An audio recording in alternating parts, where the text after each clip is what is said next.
Greetings from the Ridgeline again. Wanted to show you guys my most carried of the past 10 years. This thing is always in my pocket.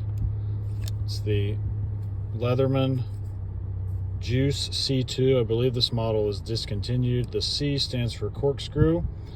In hindsight, I wish I would have gotten the scissors version, but this was a gift from my wife shortly after we got married.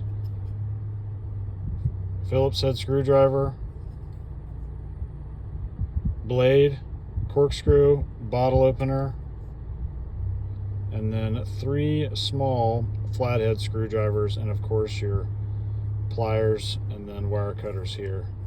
This thing has done so much for me. It's always in my pocket. It's always useful.